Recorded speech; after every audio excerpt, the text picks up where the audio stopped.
Um, and so I want to pivot to some foreign policy questions quickly. Marjorie Taylor Greene has been critical of NATO and just yesterday voted against providing more aid to Ukraine. How do you feel about those stances, and what's your position on supporting Ukraine? So I want to be very clear that when it comes to Ukraine and Russia, I think we recognize that Russia is the aggressor here, and they are taking, Ukraine's a sovereign nation, and you cannot just step into a sovereign nation without consequences. I recognize that Ukraine's a critical ally for us. They are huge exporters of grain and other supplies that are very much needed. I believe that there is a concern with how quickly the bill was released and then the time between the vote. I think we need to make sure that anytime we have government spending, again, that we are carefully looking at that spending. I very much support Ukraine in this process. I support that we sell arms to them. I support the humanitarian aid that we have seen with them. I don't think we can, again, just give a blank check in the midst of anything and everything. We need to have accountability in Congress.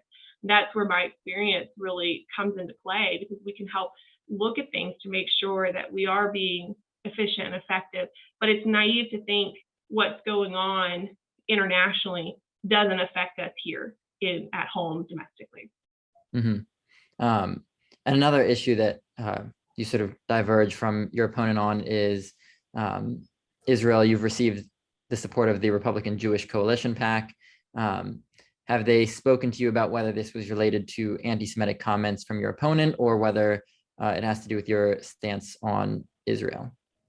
Well, I believe that, my stance on Israel, I am very pro-Israel. I recognize the significance of Israel in of the world, right? They are a beacon of democracy in a very difficult part of the world. And I know that they see that in not only my upbringing, but also my stance on things today, and recognize that I can be an ally, not only for Israel, but obviously our Israel and American relationship. They do a lot with us from a military standpoint. They do a lot with us economically, from a research standpoint. It's a very beneficial partnership. And then, of course, as a Christian, I do feel a personal connection to also make sure that we are consistently supporting Israel from that perspective as well. I think that's an important role of our country.